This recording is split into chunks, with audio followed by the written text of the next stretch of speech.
le premier ministre André Marimbida, c'est lui qui me dit ce que Ojula voulait faire de lui. Ah bon? Oui. Ojula voulait faire quoi de lui?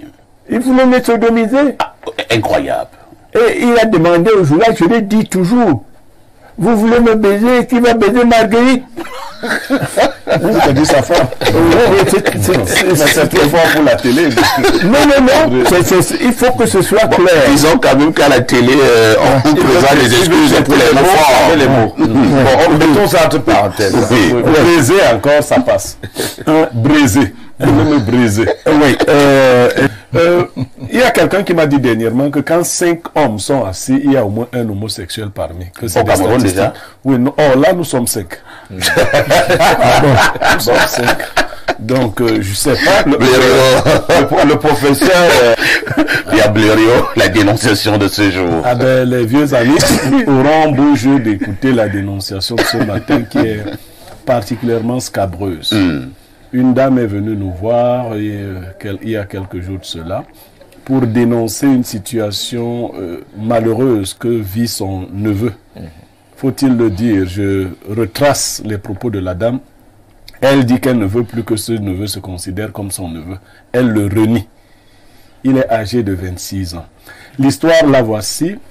En fait, le neveu en question s'est entiché d'un ami à son père. Son père, le père du garçon, vit en France et sa tante vit en Suisse. Ici, sur place au Cameroun, le garçon a commencé à approcher l'ami de son père, qui est comme un tonton pour lui. Et un bon tonton qui s'en occupait assez bien.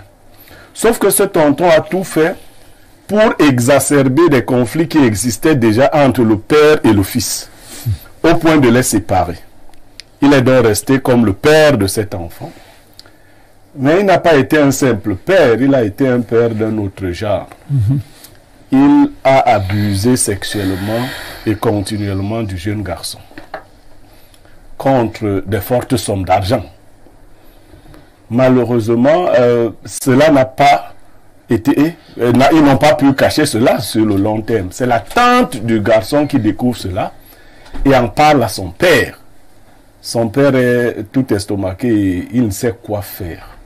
Elle a un certain nombre de preuves accablantes et elle a voulu que nous dénoncions ce fait. Ce d'autant plus que le monsieur qui est mis en cause, c'est un haut cadre dans une grande société d'assurance au Cameroun et on le voit beaucoup marcher avec beaucoup d'autres jeunes gens. Donc, elle sait que pour son neveu c'est foutu, mais elle veut sauver d'autres jeunes gens qui s'approchent de ce genre de prédateur sexuel d'un autre genre. C'est un homme d'une petite taille, il est de la même tribu que moi. Ces indices permettent déjà de le localiser du côté de Douala et autres. Donc, un assureur de petite taille. Oui, un très grand assureur, un cadre d'assurance. Donc, il abuse donc de ce jeune homme depuis près de 6 ans. Et le jeune homme, ce qui fait découvrir le poteau rose, il avait promis de l'argent au jeune homme pour que le jeune homme quitte le Cameroun et aille s'installer en Europe. Il refuse de lui donner cet argent et le jeune homme a commencé à lui envoyer un certain nombre de messages WhatsApp compromettants. Nous avons ces messages. J'ai demandé à la tante comment elle les a obtenus. Elle m'a dit qu'elle est une fuineuse. Nous avons ces messages et nous avons certaines images qui sont plus ou moins horribles. Nous ne pouvons pas les présenter. Nous promettons à la longue, si rien n'est fait, de citer le monsieur, parce qu'il menace par ailleurs de faire disparaître le jeune homme. Maintenant que le jeune homme menace aussi de tout dire à ses parents et à tout le monde. Donc nous avons pensé qu'il était judicieux de poser cette dénonciation auprès des démineurs ce matin. D'accord.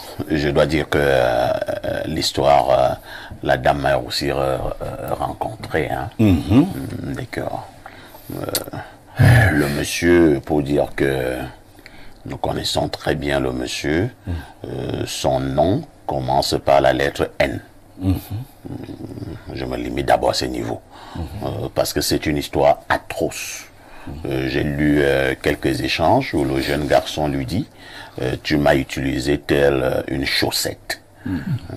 C'est un homme qui a utilisé un autre jeune homme. Je dis que ma copine obsède. a découvert que chaque fois que je venais là-bas, tu me faisais l'amour. Bon, tu me sodomisais.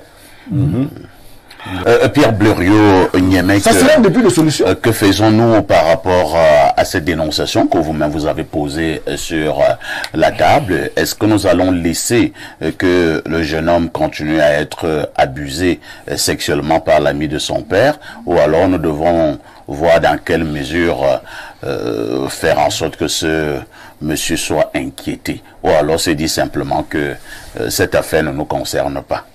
Parfois ici, je dois vous dire que j'ai apprécié l'attitude de la tante. Par contre, le père est beaucoup plus mou. Il est beaucoup plus mou. Il veut voir son enfant connaît le grandir. système. Non, grandir quoi. Un peu plus grand, un truc comme ça ne grandit pas. Il y a quelqu'un qui m'a dit dernièrement que quand 5 hommes sont assis, il y a au moins un homosexuel parmi. Que c'est Au des Cameroun statistiques. déjà? Oui, non. Oh, là nous sommes 5. Nous sommes 5. Donc, je sais pas. Le professeur, comment il s'appelle? Avec son bistouri. Ça s'appelle 20%, c'est pas beaucoup. Oui, mais c'est ce que disent les statistiques. Donc, ce n'est plus petit. C'est déjà grave. Les statistiques, mais les statistiques constatent les punitions, c'est-à-dire... Non, il n'y a pas de punition. Les 2 ou 3 personnes qui ont été arrêtées pour ça ont été libérées. Oui, il y a pas. Bon, les seuls cas qu'on a en prison, c'est des cas de pédophilie. Oui, mais les cas d'homosexualité, on ne sait pas comment... C'est banalisé. De manière magique, parce qu'il y a des coins d'homosexualité dans le pays. Ah bon? Oui, connus. Tu les connais? Oui, dans les quartiers, les snacks et autres. Mais c'est vrai que le ministre Tiroma nous avait dit il y a 3 ou 4 ans que les homosexuels ils circulent librement au Cameroun, hein. Alors, donc, il y a ça. Maintenant, revenons à la dénonciation. Oui. Qui a dit, veillons sur nos enfants. Moi, je vais dire aux enfants, lorsque vous vous écartez de vos géniteurs, de vos parents, pour vous faire des amitiés bizarres avec des gens par avidité, ce qui va vous arriver là-bas, vos parents n'en sont pas comptables. Vous avez vu l'attitude du fils de qui est, quand on lui a donné 10 000, ne dis pas à ton père. Est-ce qu'un ami sérieux donne de l'argent à ton enfant et il dit ne dis pas? Pas du tout. Parfait, si tu as un ami, je suis ton ami, j'arrive, je commence à donner de l'argent à tes filles. C'est dangereux, dans ton dos. Ouais. Pire encore, je donne à un garçon et je dis ne dis pas à papa. Quel est le projet? Alors, un enfant sérieux fait savoir à son père que le tonton là m'a donné de l'argent, il m'a dit de ne pas te dire. Mais quand les enfants s'en vont tisser des relations dans le dos de leurs parents, ils vont en assumer. La pratique, c'est laquelle? Moi, je veux dire, j'ai quelques amis, quelques fréquentations homosexuelles. Ah bon? Oui, j'ai des fréquentations parce que je les vois. Alors, ce que je sais de cette affaire-là, c'est qu'en Afrique, ce n'est pas une tendance sexuelle. Non, pas du tout. Non. C'est des gens qui veulent demeurer jeunes, qui veulent demeurer forts et qui prennent l'énergie des jeunes gens. Il faut le dire. Vous qui pensez, un jeune m'a dit à Vogada, fais-moi l'amour, tu me donnes l'argent. Je lui ai dit, est-ce qu'on t'a dit que fais l'amour aux hommes? Oui, il m'a dit ça clairement un soir. Il dit, grand, fais-moi l'amour, tu me donnes l'argent. Je dis, non, moi, je ne fais pas l'amour aux hommes. Donc, ceux qui sont dans ces pratiques, il faut voir comment ces jeunes finissent. Attends, quand un homme fait cela à un autre homme, donc c'est l'amour aussi. Bon, c'est un amour On va mystique. aussi dire qu'ils font l'amour. C'est même un amour dangereux parce qu'en fait, la connexion qui existe entre cette partie de l'homme Oui. et la technique qui consiste à lui tirer l'énergie fait que vous allez voir, d'ailleurs tous les homosexuels sont toc-toc. Ah bon? Oui, regardez là, ils ont À l'époque, c'était des déviance mentale. Oui, c'est des maladie mentale. Bon, et ceux qui veulent donc rattraper leur énergie s'en vont sucer d'autres énergies. Quelqu'un nous dit de faire attention, oui. Finalement, qui va dénoncer? Nous allons dénoncer à notre niveau. Oui, tout à fait. Même dans les corps les plus élevés, il y a des gens qui contestent cette affaire-là. Oui. Sauf que ils sont brimés. Oui. Ils sont brimés.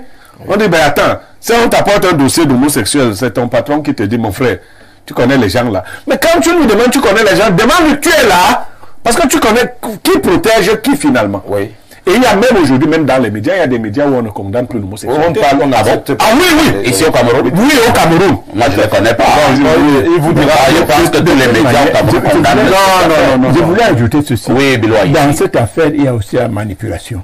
C'est-à-dire, lorsqu'on veut vous emprisonner, Oui. on vous dit, allez coucher avec votre maman, vous serez riche, vous serez protégé. Et dès que vous le faites, vous venez leur dire, ils vous tiennent. Parce que vous savez que si vous bougez, ils vont sortir l'information. Au chantage. Et vous serez au nid. Donc, l'histoire d'énergie, il est vrai, tout est énergie. Mais je pose la question à ceux-là. J'en ai posé à certains de ces hommes-là. Mais si vous prenez l'énergie derrière les autres, vous n'avez pas un derrière, vous prenez l'énergie de votre derrière, non? Ça fait, pour terminer, hein. Oui, Roger. Je veux dire que j'ai conseillé la méfiance. Pas qu'on a peur de ça. C'est-à-dire que parmi ceux qui ont dénoncé cette affaire à l'époque, voici Biloua ici, il y a moi. C'est-à-dire que j'ai dit d'être méfiant.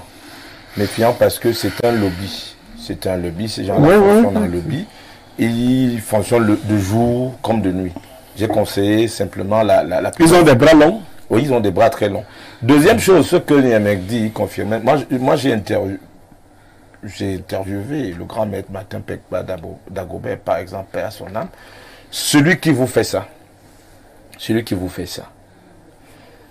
veut recueillir le liquide séminal qui est logé dans la Kundalini. Dans la Kundalini, au fond de votre gros intestin. Des fois, quand vous êtes épuisé, il recueille ça, il met dans un flacon, c'est terminé. C'est l'énergie. Ou alors, s'il vous fait ça, et que vous avez vu, même s'il a un projet de 10 milliards qu'il a posé là en dessous, dès que ce liquide séminal, cette sécrétion-là, tombe sur son projet, il plie son projet, c'est terminé. C'est-à-dire que vous, votre âme est en train de réaliser son affaire, 1 milliard, et vous, il va vous donner le peu qu'il vous donne, c'est pas grand-chose. Pour dire que, en fait, c'est une pratique mystique. Ce qu'on fait là au Cameroun, ce n'est pas l'amour. C'est pas l'amour comme c'est la sorcellerie. C'est la sorcellerie, la haute sorcellerie. Très bien. Et vous allez voir un garçon qui subit ça. Je n'ai pas encore rencontré le jeune homme dont vous parlez. Vous verrez qu'il a commencé à perdre ses dents. Il a commencé à blanchir les cheveux. C'est-à-dire que pendant que le mentor, le petit assureur, comme il est tout petit là, il ne vieillit pas, il est toujours en super forme. Mais le petit enfant de 26 ans, vous l'avez dit, il a des apparences d'un type de 45 ou de 50 ans. C'est-à-dire l'enfant est en train de se dégrader, de se décomposer pendant que le vieux Rachidou, ce requin, c'est-à-dire que vous le voyez, on constitue ce requin, il est toujours là. Il y a un trafic d'énergie dans cette affaire. Merci Roger.